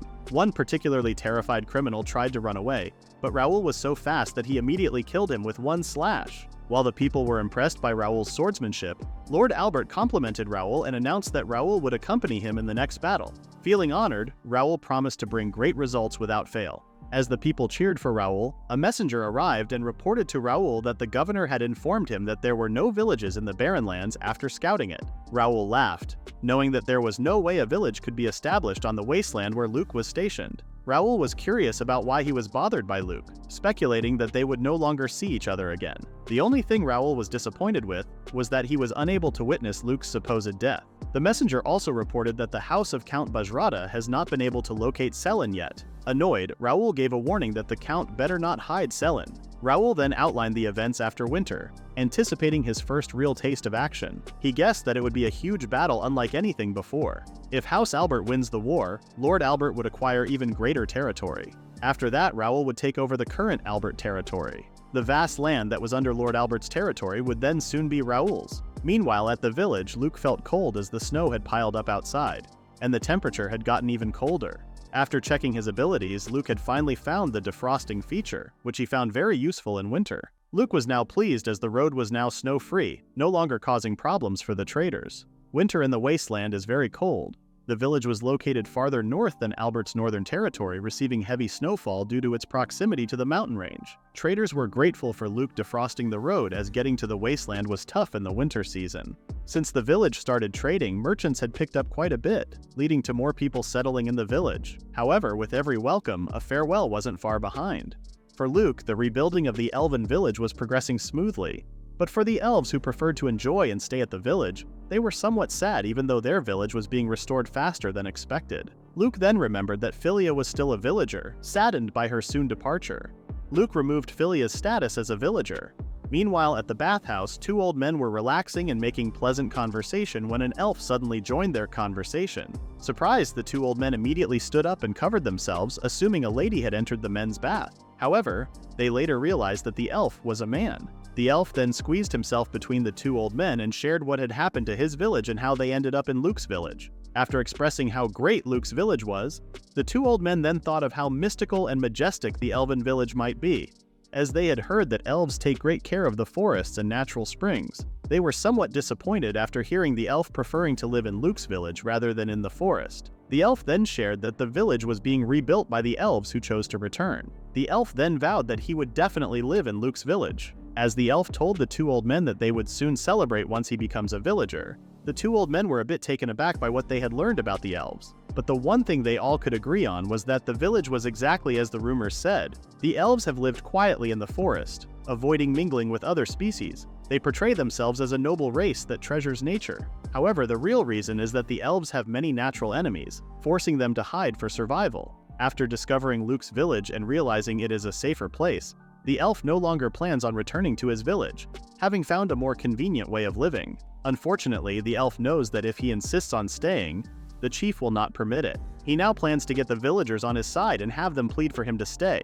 The elf feels lucky as he plans to use his charm and attractiveness to win over the villagers. As the elf displays himself in front of everyone, he receives plenty of compliments from the villagers. Thinking his display is enough, he is so confident that he believes he has established himself in the village. Unfortunately for him, due to his nude display in the streets, Nima immediately arrests the elf for public indecency and puts him in jail. Leoninus, upon hearing what happened, immediately apologizes to Luke. Assuming it may have been a difference in culture, Luke only asks the elf not to do it again. Ashamed of the elf's behavior, Leoninus asks him why he did it. The elf responds that he only wishes to live in the village. Hearing their conversation, Luke tells them that it won't be a bother for them to stay since the village is made up of immigrants. After being told by Luke that they have to think carefully about staying in the village since it is not an easy decision, Leoninus gathers all the elves and tells everyone that those who wish to stay in the village may choose to do so. To ascertain the number of those who choose to stay, Leoninus asks them to stay behind Luke while those who wish to return to the forest may follow him. Leoninus is in deep shock when no one steps forward to follow him. After hearing the other elves' opinions, Leoninus cannot believe that everyone would leave their roots, as he expected at least one or two to stay in the village. While the elves are extolling the benefits of living in the village, Melia is slowly whispering in their ears that Luke is cute as well, to which the elves eventually agree. When Philia encourages his father that the village would be safe since he would be there to protect it, Leoninus, surprised that Philia would also stay in the village, has no choice but to express what he truly feels, and that is to stay in the village as well. Luke then welcomes 238 people led by Leoninus. As spring comes, the rebuilding of the elven village finally comes to an end. After some time, Luke is busy helping the others when he suddenly receives a message from Satan that a group is coming from the east. Luke becomes confused, as there are only mountain ranges in the east. Based on their conversations, Satan guesses that the group is not normal humans but possibly dwarves. The dwarves are skilled with their hands and excel in forging and craftsmanship. When the group and Luke finally meet, one of the dwarves first introduces himself as Dolan. After Luke introduces himself as the chief of the village, he then notices that the other dwarves are now talking about him. When Luke asks the purpose of their visit, Dolan shares that they've been living in the mountain caves ever since their ancestors were driven off to the frontier. But then a monster suddenly appeared in the cave. The dwarves fortunately escaped, but they don't have anyone to turn to. As they wandered around aimlessly, they happened to see Luke's village from the mountains and were hoping to get some food. Luke guesses that the dwarves may have experience in interacting with humans, but he still wonders if they were persecuted in the same way as the elves. Philia suddenly pops out of nowhere and tells Luke that the dwarves deserve what happened to them. As Philia and the dwarves see each other, Philia reveals to Luke that both of their races do not get along very well. Philia shares how the dwarves wanted to rule the world, but due to divine punishment, the nation that the dwarves had built collapsed. After the two reveal that they have no knowledge of what the divine punishment was, Luke offers the dwarves to stay in the village after personally assessing them. Though Philia is annoyed at first, after seeing Luke's kindness, Philia keeps quiet and trusts Luke. The dwarves who still have doubts wonder if Luke wants their bodies. Luke knows that it is hard to trust an offer out of the blue, to which he explains how the village has developed from a variety of people and welcomes those who wish to live in their village no matter what race they are. Luke then guides the dwarves in some of their facilities while waiting for the food. As the dwarves notice a group of people gathering in one place, they wonder if it is the forge. Luke explains to the dwarves that it is not a forge but rather a public bathhouse. After explaining what the bathhouse is, the dwarves feel scared and nervous as they assume that everyone must be perverts for taking a bath with so many people around. After surveying their surroundings, the dwarves decided to stay and live in the village. Luke was pleased but surprised when the dwarves expressed their wish to stay in the underground passage. The dwarves explained that they had been living in caves their whole lives and that they also didn't like the sun. Understanding the dwarves' preferences, Luke used his abilities and customized the underground passage to be more suitable and livable for them. After Luke shared what he added and changed in the underground passage, the dwarves were in total shock after witnessing the rooms being built in an instant. The dwarves were then impressed by Luke's gift after learning from Melia. Tior had to ease Philia's mind since she found it unpleasant that the dwarves were living in the tunnel connected to the elven village. As the feast started, the dwarves were surprised at the quality of the alcohol in the village. They were further surprised when two of Luke's villagers shared that there were many options to choose from. After announcing that the entertainment would begin, a villager noticed that a dwarf was silent. Suddenly, the dwarf let out a roar, and all the dwarves became more lively after drinking alcohol. Luke and Philia were in total shock after witnessing the dwarves becoming so drunk. Morning came, and Dolan was surprised to find himself naked. Dolan became mad as Philia accused them of overdrinking and causing a scene. As Dolan sought Luke's support, they slowly remembered what had happened. When Dolan was about to confirm it with Luke, they were surprised when Luke asked them to only drink underground moving forward. The dwarves were now embarrassed for realizing that they were the culprits of the chaos that ensued the night before. Luke still couldn't believe that the ashamed dwarves were just dancing around with faces painted on their stomachs last night. After checking everyone's loyalty status, Luke felt glad since no one was particularly unhappy living in the village. With the increase in villagers from different races, Luke noticed that while dwarves and other refugees had latent gifts, the elves already possessed theirs. After being asked by Luke about the gifts, Philia revealed that it was thanks to their elven shamans. Philia explained that shamans can bless others with their gift of prayer, granting them a gift. Philia shared that only a few had the gift, as most in the village possessed archery or albus magic. Albus magic is related to light and life, mainly focusing on illumination, purification, and healing magic. When Dolan overheard Philia's comment, he immediately ran towards her and shared that they were craftsmen by nature and had spent decades honing their skills to master it themselves. When Luke decided not to give any gift unnecessarily, Dolan immediately changed his mind and wished to have one. As the dwarves gathered in the church and received gifts, Luke noticed one of the dwarves had a low loyalty status. Seeing that the dwarf named Donna was not yet of age, Luke could not bestow a gift upon her yet. When Luke walked towards her and asked if she liked weapons, Donna immediately turned around and showed Luke a stone tablet. Wondering if it was an ancient script, Luke asked if Donna could read it. Donna revealed that the tablet had been in the cave for a long time. She then pointed to a human form carved in the tablet, making Luke wonder if it was a golem. When Donna mentioned that it was an old weapon made by dwarves, Luke wondered if it was the armament to rule the world that Philia was talking about. Donna then mentioned that it was not an ordinary golem, as a person can ride inside it. This new information surprised Luke as he found it super cool. After learning about the ancient weapons of the dwarves, Luke knew that even with modern tech, it was still unthinkable that a person could ride and pilot such a weapon. Wondering if the dwarves used some fantastic technique that had been lost in time, Luke could not hide his excitement and decided to at least recreate the golem's shape. Using his customization ability, Luke molded the stone wall and finished the golem replica within 5 hours. Donna was very impressed with Luke's work, as it looked like a real golem. Luke then used the facility transfer and made the golem move, ending up carrying him and Donna. As Luke and Donna decided to walk through the village inside the golem, the villagers immediately noticed that the ground was shaking. After turning around, they were surprised to see the golem. Their worry immediately vanished after Luke showed himself to everyone and apologized for making a scene. After sharing with the villagers how he was able to make the golem, they were very impressed. However, as soon as they saw the golem leaving, they were still amazed at how lame the movements were. After finishing one lap, Luke and Donna were somewhat pleased with what they had accomplished. However, after a couple of seconds, the two ended up vomiting. As they had fun riding the golem, Luke wondered what it would feel like riding the real golem. Donna did not know what it felt like. However, she vowed to make the real golem someday. Luke had a gut feeling that after Donna received her gift, she might actually create the real golem. When Luke asked Donna why she wanted to make weapons, Donna responded that they were weak. Even though they stayed holed up underground, they were still chased out of their homes. Donna knew that if they had weapons, they could fight their enemies. After hearing Donna, Luke realized that an aversion to military force had grown inside of him.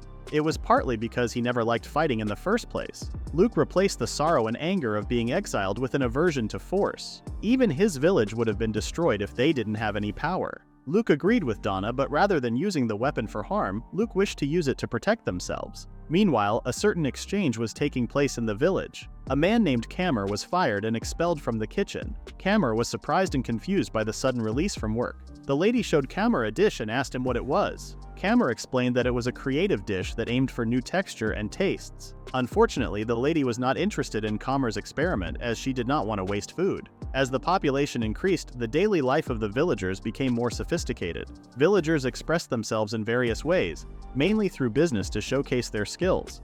However, some have yet to make the most of their abilities. When Luke saw Camer looking depressed, he asked what had happened. Camer shared that he felt unworthy since he couldn't help even though he had already received his gift. Luke then remembered one place he was curious about. He then asked Camer and Selin to follow him to the watchtower. Luke then pointed out to Selin and Camer that there was a rocky area to the west that could be something since he couldn't access that portion of the village map, wondering if the area was already in someone's territory or that a person may be living in that area. Since no one was causing problems, then there was no need to investigate further.